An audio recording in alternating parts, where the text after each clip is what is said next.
Muito boa tarde a todas e a todos.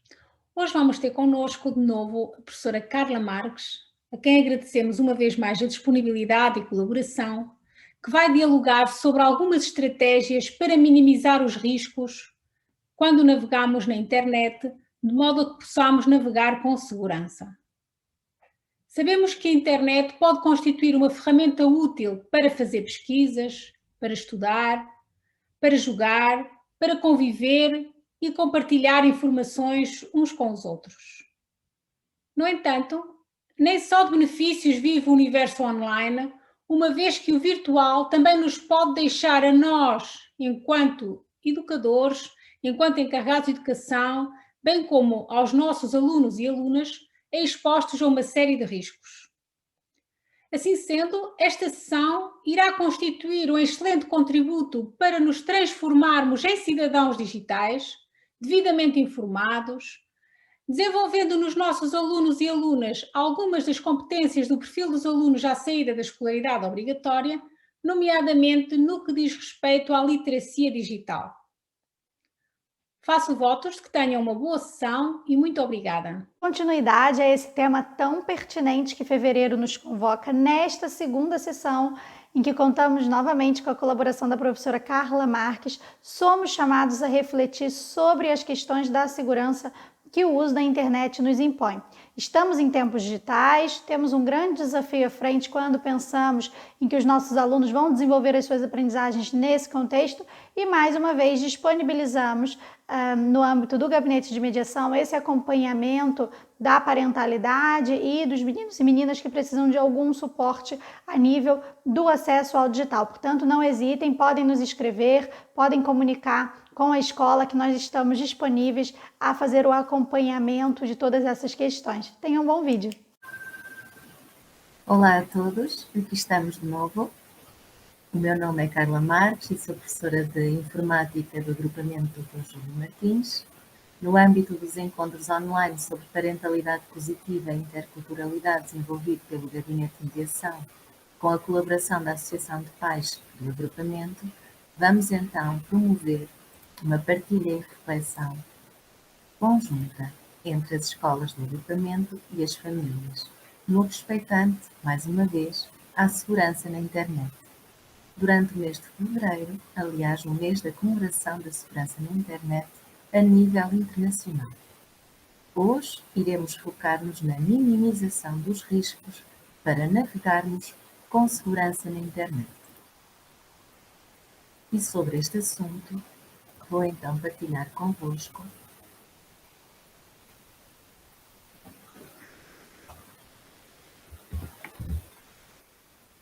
e vamos então começar a compreendermos como podemos então minimizar os riscos para navegarmos em segurança. E vamos começar precisamente pelas passwords. Regras básicas das passwords. Podemos dizer que as mesmas são como as escovas de dentes. Não se partilham com ninguém, devem estar bem guardadas, protegidas, devem ser trocadas de 3 em 3 meses, coisa que raramente acontece. Mais importante do que o tamanho da própria password é, sim, a utilização de uma password diferente para cada serviço. E sobre isto eu tenho a dizer.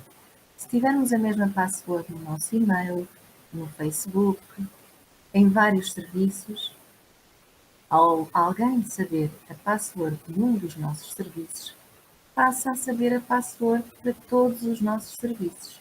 E é um risco acrescido que nós estamos a correr e que devemos ao máximo evitar. Cada password deve ter um mínimo de 8 caracteres, letras maiúsculas e minúsculas, números e símbolos.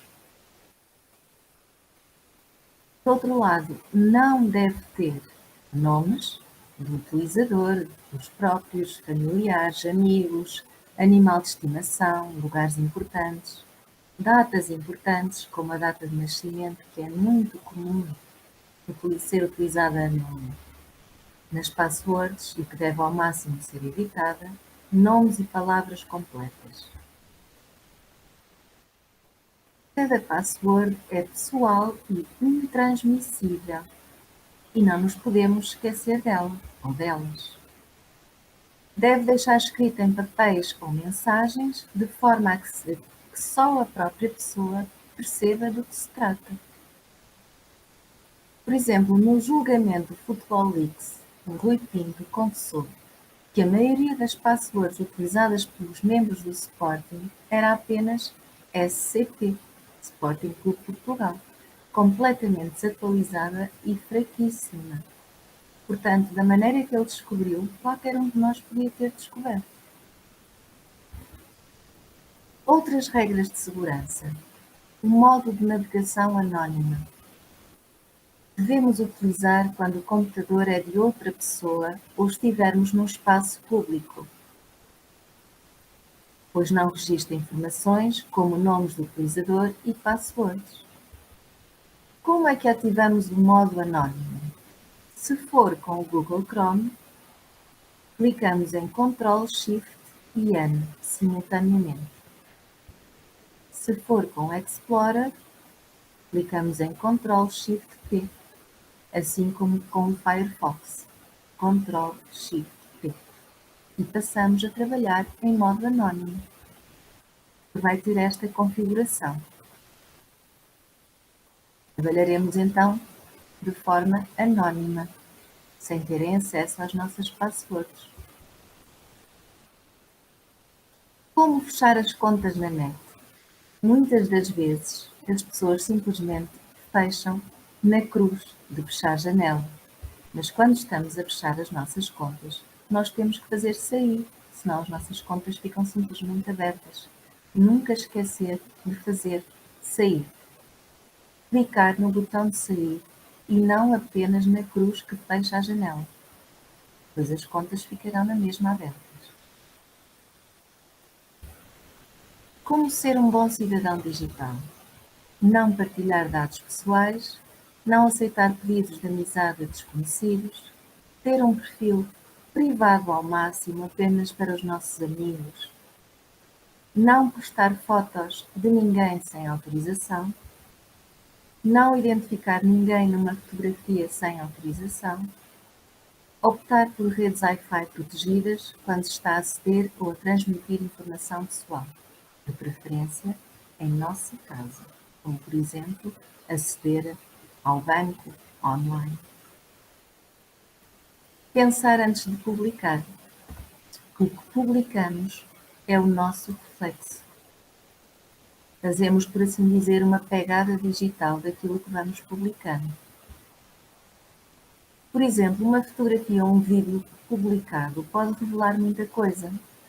Esta imagem é uma imagem que já circula muitas vezes na net, que é quando uma pessoa vai ao hospital e tira uma foto e mostra a pulseirinha que é colocada no hospital.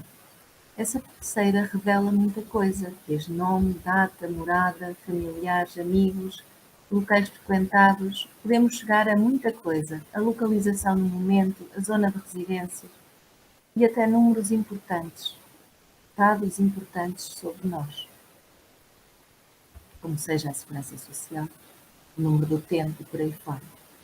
Não aceitar amizades nem conversar com desconhecidos, os chamados perfis falsos, e eles existem. Temos aqui um caso concreto de um empresário que criou 11 perfis falsos no Facebook para atrair menores. O método do predador sexual do Porto tinha 70 anos, passava por criar identidades de adolescentes na rede social de maneira a convencê-los a enviar fotografias íntimas. Também utilizava como fotografias de perfil imagens de adolescentes retiradas da net, mentindo sobre a sua idade e naturalidade. Está agora acusado de 16 crimes de pornografia de menores e 3 de abuso sexual. Foram encontrados no seu cartão de memória cerca de 5.000 ficheiros de vídeos e imagens envolvendo menores em cenas sexuais. Portanto, ter muita atenção a aceitar a amizade de uma pessoa desconhecida é extremamente importante. nunca se deve fazer. Em relação às notícias falsas, as chamadas fake news, mentiras, meias-verdades, rumores, o fenómeno das redes sociais com cerca de 1.000 milhões de utilizadores ativos implicou a quebra da barreira entre a vida privada e a vida pública. Têm-se multiplicado os casos da divulgação de notícias falsas, vídeos e ou fotos comprometedoras, até montagens, sobretudo entre os mais jovens, com consequências por vezes devastadoras, incluindo o suicídio. Por exemplo, esta é uma imagem que circulou na net durante muito tempo, a apelar à solidariedade alheia de uma pessoa que estava doente, hospitalizada, quando na realidade não passa de um ator da série Walking Dead. 31 mil pessoas partilharam a informação que era falsa. Outro exemplo, o vídeo de uma praça repleta de vítimas mortais devido ao coronavírus na China é autêntico? No início da pandemia circulou esta imagem, que era um vídeo, foi apenas tirada uma imagem sobre isso, em que as pessoas caíam ao chão por causa da doença do Covid-19. Entretanto, não é verdade. As imagens captam o momento da homenagem de Frankfurt em que dezenas de pessoas se deitaram no chão de uma praça central no âmbito de um projeto artístico em memória de 528 vítimas mortais do campo de concentração nazista de Katzbach. Mais uma notícia que não foi verdadeira e que isto ocorreu em março de 2014. Outra situação é a situação do hashtag Desafio Aceite. Este alerta, a campanha no Facebook do Desafio Aceite, não passa de uma burla. Quando pomos gosto, quando estamos a partilhar esta parte do Desafio Aceite, nós estamos a permitir que acedam ao nosso e-mail com spam. É o principal objetivo deste chamado Desafio Aceite.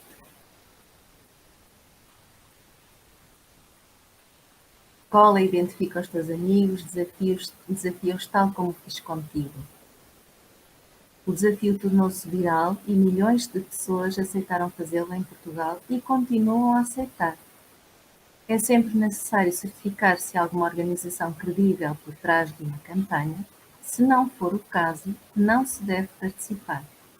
Este tipo de campanha é normalmente uma forma de angariação de e-mails e de introdução de vírus nos endereços eletrónicos, para depois pescar, o chamado phishing, dados pessoais. Estes desafios que têm surgido no Facebook são falsos e só têm interesses criminosos. Com apenas um like, quando pomos simplesmente um gosto nestas publicações, gera-se uma cadeia que permite que as empresas acedam aos e-mails dos utilizadores, criando enormes bases de dados para depois poderem enviar campanhas publicitárias ou enganosas, o chamado spam. Como combater as fake news? Começar na escola é um bom princípio. No momento em que as redes sociais são invadidas por notícias falsas, jornalistas e professores juntam-se para ajudar os jovens a perceber o que é verdade e o que não é, como, por exemplo, as disciplinas de cidadania e desenvolvimento, bem como noutras áreas disciplinares, como o português. Não pesquisar notícias em redes sociais, mas sim nos sites de notícias oficiais. Pesquisar em sites HTTPS, que terminem em S, e ou com cadeado, em que o S significa secure, que é um site seguro. É a versão mais segura do protocolo de transferência de dados entre redes de computadores na net. Portanto, devemos sempre olhar para a barra de endereço e verificar se o endereço começa por HTTPS e ou se tem o tal cadeado, conforme aparece na imagem. Por exemplo, temos aqui um site fiável, que é o site do JN, do Jornal de Notícias, do Público, da National Geographic, entre muitos e muitos outros. Mais uma vez agradeço a vossa atenção e, mais uma vez, naveguemos em segurança e com consciência. Na próxima intervenção, vamos focar-nos em cyberbullying, jogos online, compras online e privacidade de dados. Fiquem bem.